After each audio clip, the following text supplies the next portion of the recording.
Assalamualaikum warahmatullahi wabarakatuh. Apa kabarnya Anda semua pada pagi hari ini? Semoga semuanya dalam keadaan sehat walafiat. Marilah kita mulai acara pada hari ini dengan membaca basmalah. Bismillahirrahmanirrahim.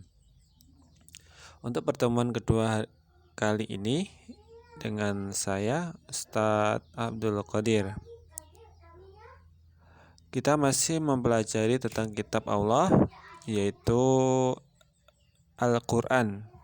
Ada yang masih ingat apa itu Al-Quran menurut bahasa? Ya, Al-Quran menurut bahasa artinya adalah bacaan atau sesuatu yang diulang-ulang. Merupakan salah satu dari 4 kitab yang wajib kita ketahui. Dan bahkan Al-Quran ini wajib kita imani dan kita jadikan sebagai pedoman hidup kita sebagai umat Islam.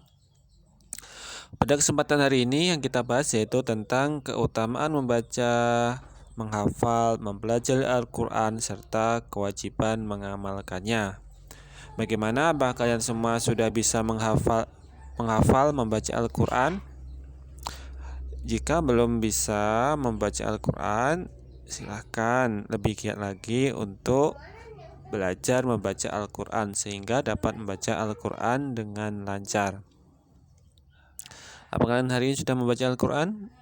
Nah, jika belum, usahakan untuk setiap hari minimal membaca Al-Quran minimal beberapa halaman.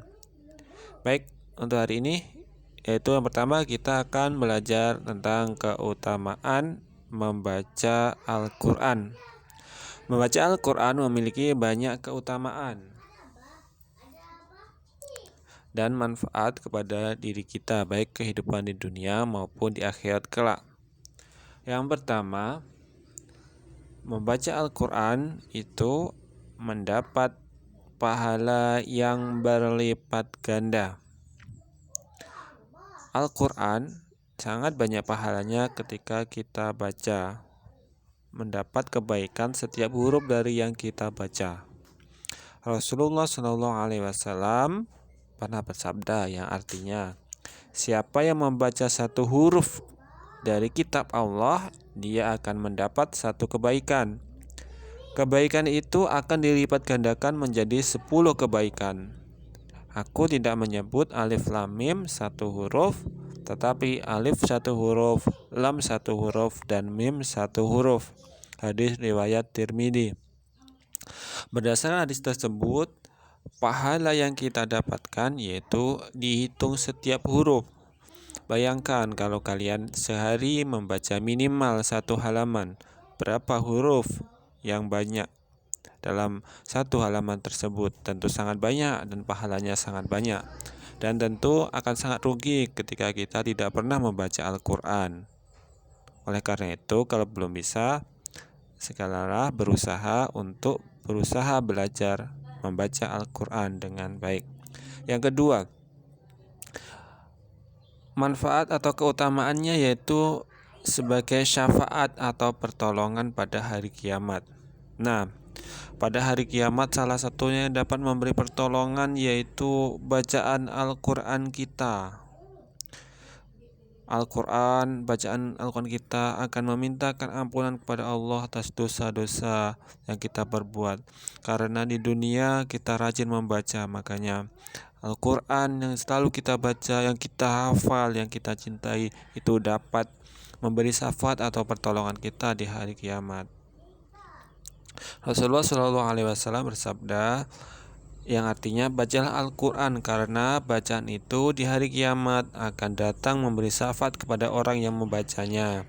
Bacalah Az-Zahrawain yaitu surat Al-Baqarah dan Ali Imran karena keduanya akan datang berbentuk awan atau berbentuk 2 kelompok burung dengan sayapnya menaungi pembacanya. Bacalah surat Al-Baqarah karena membacanya akan mendatangkan keberkahan, akan mendatangkan penyesalan, dan dengan membacanya tidak akan mempan oleh sihir. Hadis riwayat Muslim. Yang ketiga yaitu keutamaannya, itu menjadi perhiasan bagi orang-orang yang beriman. Rasulullah bersabda yang artinya, perumpamaan orang mukmin yang membaca Al-Quran laksana buah utrujah. Apa itu? Buah jeruk manis ya, yang rasanya lezat, aromanya harum. Perumpamaan orang mukmin yang tidak membaca Al-Quran laksana buah kurma, rasanya lezat, manis tapi tidak ada aromanya. Perumpamaan orang munafik yang baca Al-Quran ibarat raihanah, semerbak, wangi aromanya tetapi pahit rasanya. Perumpamaan orang munafik yang tidak membaca Al-Quran ibarat buah labu, pahit rasanya dan baunya tidak sedap. Hadis riwayat Bukhari.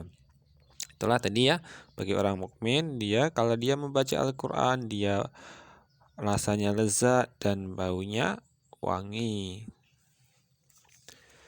Kemudian yang selanjutnya yaitu akan melapangkan rumah dan memperbanyak rezeki. Menurut Abu Hurairah, rumah yang biasa dipakai membaca Al-Quran akan membuat penghuninya merasa lapang meskipun rumahnya tidak luas. Bacaan Al-Quran akan mengundang banyak rezeki. Rumah akan dimasuki oleh malaikat, sementara setan-setan akan terusir. Jadi biasakan rumah kita untuk dibacakan Al-Quran supaya rumah itu menjadi nyaman. Rasulullah bersabda, jika rumah dibacakan kitab Allah, bacaan itu akan melapangkan penghuninya. Rezekinya banyak, dihadiri oleh malaikat dan setan keluar. Namun rumah yang tidak dibacakan kitab Allah akan menyempitkan penghuninya, rezekinya sedikit, malaikat keluar dan setan masuk. Baik, selanjutnya yaitu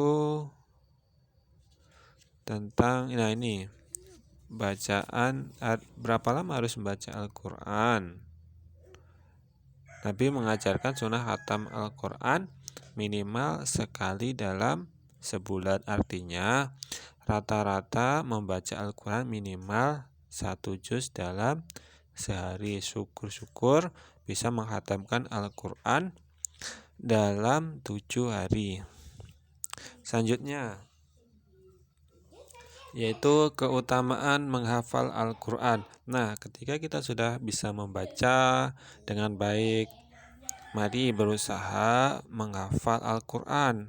Karena menghafal Al-Quran merupakan salah satu upaya untuk menjaga Al-Quran dan bentuk kecintaan kita terhadap Al-Quran. Nah, apa aja keutamaan menghafal Al-Quran? Yang pertama, penghafal Al-Quran akan hidup bersama malaikat. Rasulullah bersabda yang artinya orang yang membaca Al-Quran dan dia menghafalnya akan bersama malaikat yang mulia. Sedangkan orang yang membaca Al-Quran dengan terbata-bata dan mengalami kesulitan dalam membacanya, maka dia mendapat 2 pahala. Hadis riwayat Bukhari. Itulah betapa mulianya orang yang menghafal. Ketika dia menghafal, dia hafal, dia akan bersama malaikat. Sedangkan kalau dia sudah berusaha menghafal, berusaha membaca, namun dia terbata-bata, dia akan tetap mendapat 2 pahala kebaikan. Yang kedua yaitu penghafal Al-Quran ditinggikan kedudukannya di surga beberapa derajat. Rasulullah SAW bersabda, dikatakan kepada penghafal Al-Quran di akhirat, bacalah Al-Quran dan naiklah ke surga, serta tartilkanlah bacaanmu sebagaimana engkau tartilkan saat di dunia. Sesungguhnya kedudukan dan tempat tinggalmu di surga ditentukan oleh akhir ayat yang engkau baca. Jadi di sini semakin banyak yang kita hafal, semakin bagus bacaan kita, maka insya Allah kedudukan di akhirat kelak akan lebih tinggi derajatnya. Yang selanjutnya kita akan belajar tentang keutamaan mempelajari Al-Quran. Al-Quran adalah kalam Allah yang paling mulia di sisi Allah ya. Rasulullah SAW bersabda, khairukum man ta'allamal Quran wa 'allamahu. yang artinya sebaik-baik kalian adalah orang yang mempelajari Al-Quran dan mengajarkannya. Seperti kita semua di sini lagi belajar Al-Quran, merupakan seperti hadis Nabi, yaitu merupakan orang yang sebaik-baiknya. Apalagi jika kita mau mengajarkan, kita sudah bisa membaca, kemudian kita mengajarkan kepada adik kita, kepada teman kita yang belum bisa. Nah, itu adalah sebaik-baiknya di sisi Allah. Yang kedua, yaitu Al-Quran sumber segala kebaikan. Al-Quran ini seperti hidangan Allah ya. Kebaikan hidup seorang tergantung pada kemampuannya untuk mengambil nilai-nilai dalam Al-Quran. Karena dalam Al-Quran itu terdapat banyak hal di dalamnya ya, termasuk pedoman hidup, nilai-nilai, sesuatu yang mulia. Sehingga kalau kita berpatokan pada Al-Quran, itu adalah suatu kebaikan. Dari Ibnu Mas'ud berkata, sesungguhnya Al-Quran adalah hidangan Allah, maka pelajarilah hidangan itu sebisa mungkin. Sesungguhnya Al-Quran adalah tali Allah. Dia memerintahkan untuk dipegang, untuk berpegang teguh kepadanya. Dia adalah cahaya yang terang benderang dan obat yang bermanfaat yang bisa menjaga orang yang berpegang teguh dengannya.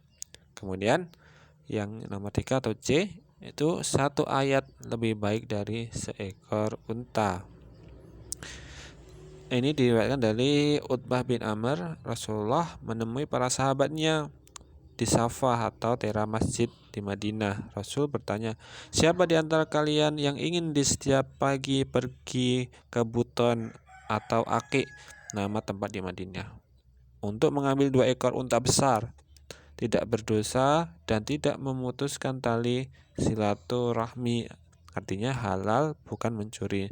Para sahabat berkata, tentu saja kami mau wahai Rasulullah. Nabi berkata, mengapa kalian tidak pergi di pagi hari ke masjid, kemudian mempelajari atau membaca 2 ayat dari kitab Allah? Hal itu lebih baik dari 2 ekor unta. 3 ayat lebih baik dari 3 ekor unta. 4 ayat lebih baik dari 4 ekor unta. Setiap bilangan ayat adalah jumlah unta. Seekor unta pada zaman Nabi kurang lebih sama dengan 20 juta di sini ya. Jadi itulah sangat besarnya pahala mempelajari dan membaca Al-Quran. Yang keempat atau D, mempelajari 1 ayat lebih baik dari 100 salat sunnah ya. Rasulullah menasihati Abu Dzar, wahai Abu Dzar, engkau di pagi hari mempelajari 1 ayat dari kitab Allah itu lebih baik bagimu dibandingkan dengan mendirikan sholat sunnah 100 rakaat. Hadis riwayat Ibnu Majah. Kemudian yang selanjutnya, yang nomor 4, kewajiban mengamalkan Al-Quran. Nah, ketika kita sudah bisa membaca, ketika kita bisa memahami, bahkan menghafalnya, kewajibannya adalah selanjutnya mengamalkan Al-Quran. Al-Quran itu akan sangat bermakna bagi kita apabila kita paham sedikit, kemudian kita mengamalkan Al-Quran tersebut. Nah, para sahabat apabila selesai belajar 10 ayat Al-Quran dari Rasulullah, tidak berpindah ke ayat sebelum ke lain sebelum benar-benar mengamalkan ayat yang mereka pelajari. Itulah luar biasanya sahabat ya. Jadi dia belajar kemudian mengamalkannya. Abu Abdurrahman As-Sulami berkata, kami belajar Al-Quran dari sekelompok orang sahabat. Mereka bercerita jika belajar 10 ayat, mereka tidak beranjak ke 10 ayat berikutnya hingga mengamalkan ilmu-ilmu yang dikandungnya. Mereka belajar ilmu dan amal sekaligus. Nah, di sini menurut Ibnu Qayyim ya, ada beberapa kewajiban. Apa kewajiban kita kepada Al-Quran? Yang pertama yaitu membacanya setiap hari dengan tartil. Maksudnya menggunakan cara bacaan yang baik dan benar sesuai dengan kaidah, sesuai dengan tajwid. Jadi kita harus belajar dengan sungguh-sungguh supaya bisa membaca Al-Quran dengan baik dan benar. Benar panjang pendeknya, benar bacaannya, sehingga sesuai ya atau dengan tartil. Yang kedua, berusaha agar dapat menikmati bacaan dan terkesan dengan makna yang dikandungnya. Ini berusaha ya membaca dengan sebaik-baiknya sehingga kita nyaman dan terkesan dengan bacaan tersebut. Yang ketiga, merenungkan makna-makna yang terkandung di dalamnya. Nah, selain membaca, kalau bisa juga mengetahui artinya atau membaca artinya sehingga kita dapat merenungkan dan memahami kandungan di dalamnya. Yang keempat, menghafal dan terus menjaga hafalannya. Nah, itu yang paling utama ya.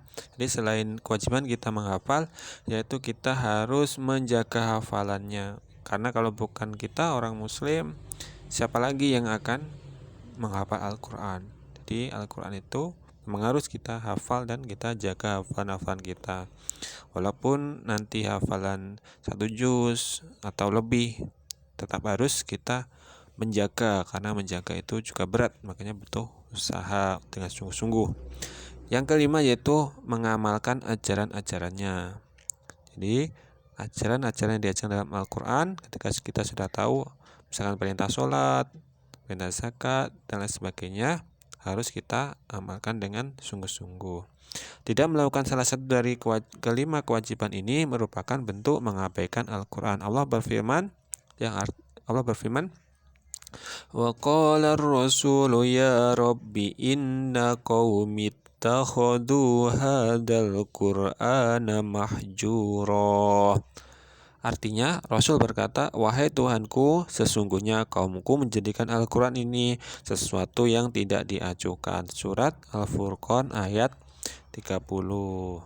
Demikian Ananda semua sedikit penjelasan tentang keutamaan baik membaca, menghafal, mempelajari maupun kewajiban kita terhadap Al-Quran.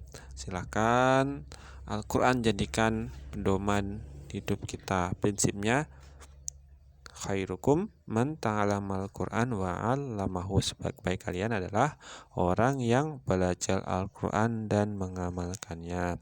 Cukup sekian. Wassalamualaikum warahmatullahi wabarakatuh.